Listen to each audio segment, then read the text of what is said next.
Guys, your boy Tony back again from Rott-Gang Superstars Training and Kennels. I told you guys that I will be doing interviews from good breeders around the area, so you guys don't have to worry about getting scammed anymore, and you guys can see a little bit about people's kennels and know a little bit about different people whenever you decide to purchase your Rotties. So today we have Courtney here. How you doing, Courtney? Good. How are you? I'm fine. I'm fine. So tell us a little bit about yourself. Okay, as June said, my name's Courtney Berg. I am from Raceland, Louisiana. I am a second generation breeder, just different breeder of choice. My great grandmother bred Applehead Chihuahuas, and I obviously chose Rottweilers. And we are the owners of Vom Babin Haus from Raceland. Okay, okay. So, what's your reason for breeding Rottweilers? Why did you choose Rottweilers, and how did you fall in love with them? Whenever I met my boyfriend and I met, we he had a Rottweiler and Pit Bull mix. Her name was Sassy, and she was about 16 years old. Unfortunately, she passed away, and we decided to go ahead and purchase not one, not two, but three Rottweiler Three. puppies. Whoo, y'all loved them. Gotta love them. And from growing up with toy poodles, I absolutely fell in love with the temperament of a Rottweiler. I was nervous at first because they are definitely bigger, but the temperament and the laid backness, I mean, they're a little bit headstrong, but they are a great family dog. Very smart. Very smart. Um, Yeah. so how long have you been breeding? We got them in 2016, so after we finished completing their health tests, we went ahead and started breeding in 2018, and we now have 3 litters on the ground. Okay, awesome, awesome. Um, is it hard being a breeder? Like, what are some of the difficult things that you've went through?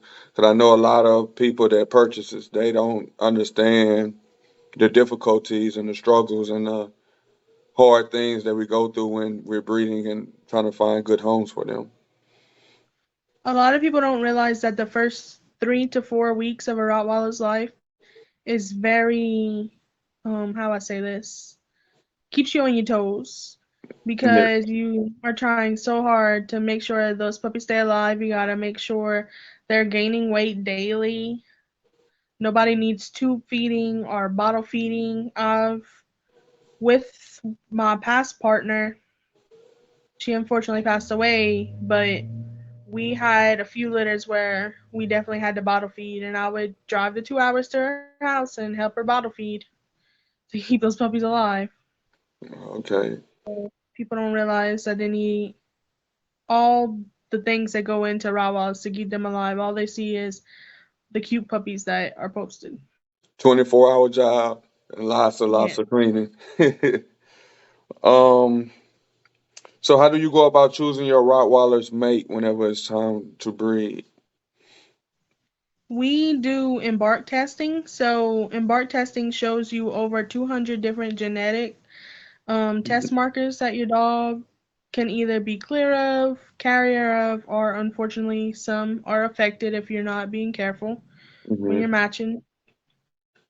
And it also shows you different traits they carry. So, we go through all that process as well as hips and elbow results Mm-hmm. and see who's the best match. Okay, okay. So, how many do you currently own, right now?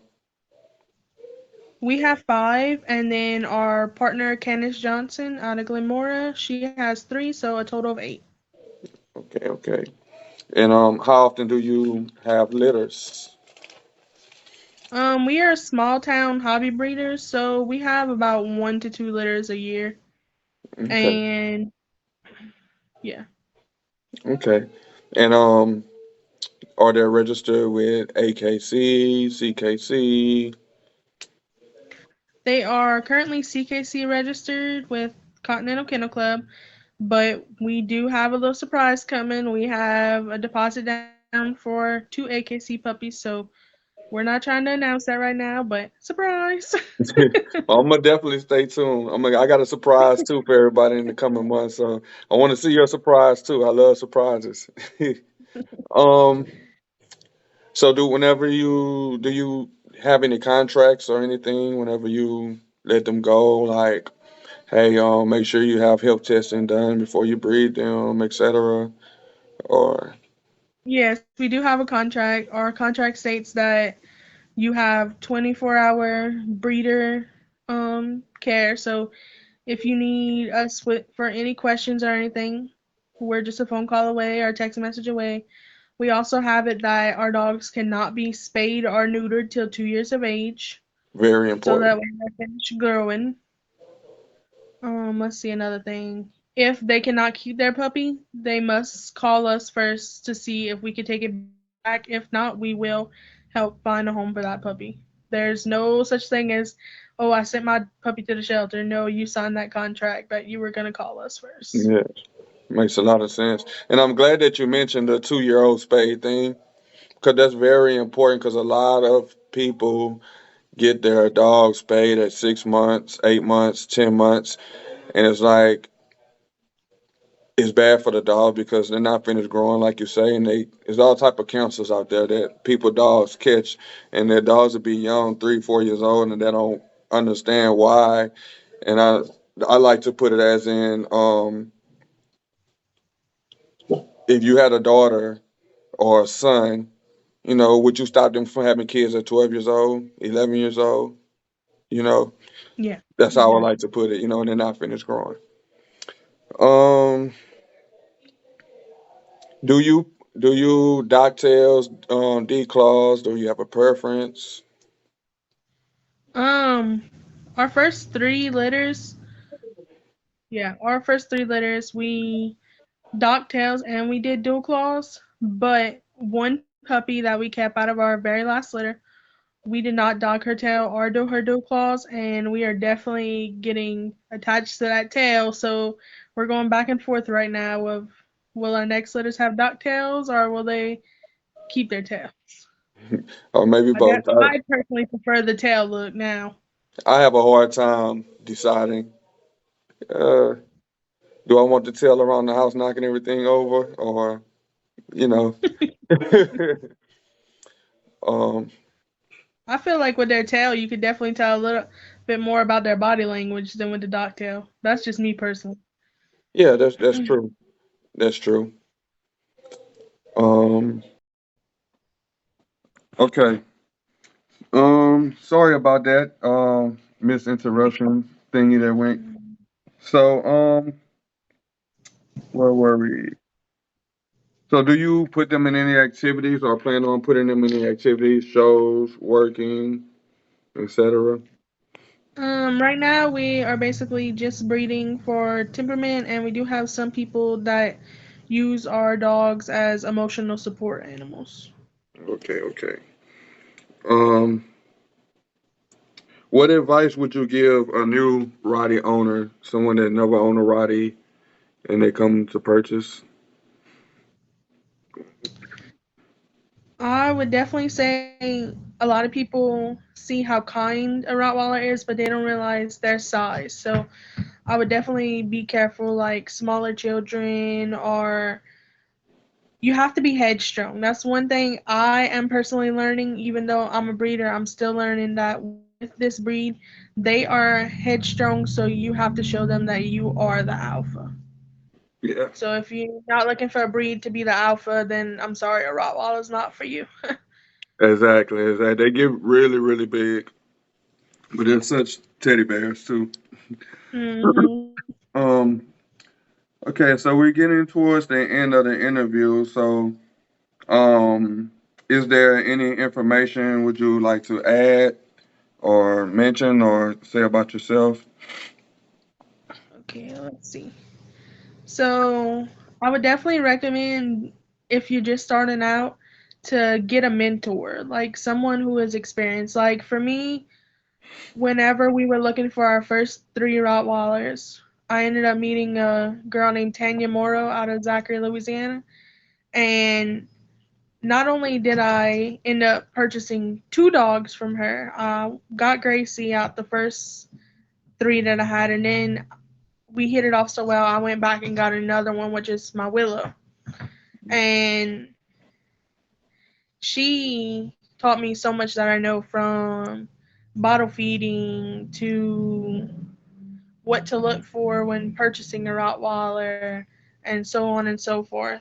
Unfortunately, she actually passed away a year ago last month, and that's when Candace actually had Willow's sister, and Mhm. Candace and I got together, and that's when we decided, you know what, we are gonna continue Tanya's bloodline for her and make it the best of what it can be. So definitely get you a good mentor, and don't just buy from somebody who's all about the money. Look for somebody who their dogs is actually their family pet as well, and not just sitting in a kennel all day. Yeah, that's great. Someone you make a friendship with. That's what I always be afraid of, is sending them somewhere where they're gonna sit in the kennel or be outside on a chain all day. I don't think that's right, and they don't deserve it. Not just for Rotties, any dogs in general. Um. Yeah. Okay, so how can everyone contact you? Facebook, Instagram, email. What beauty? On Facebook, we have a Facebook Yeah. group called She don't want to leave me alone. I know that's how she's over here trying to play ball. um, on Facebook, we have a Facebook group called Vom Babin Haus, and then on Instagram, we have Vom Babin Haus as well. It's Vom underslash Babin underslash House, Haus, and then you can also find me on TikTok as T Redberg, which is my nickname. Okay, okay. We have three different means of connections, and we also have Von Babin House at yahoo.com, so you can email us as well. Or my phone number 985-213-9515. You also find that on Facebook. Okay, awesome, awesome. Okay, so we want to thank you from joining, and we want to thank you for the interview. And if anyone have any questions or anything, you know how to contact her. She just gave you all your contact information, and also you can comment below. And I will also put her contact information in the description for her. So we'll be doing more interviews soon, and thank y'all. Rock gang.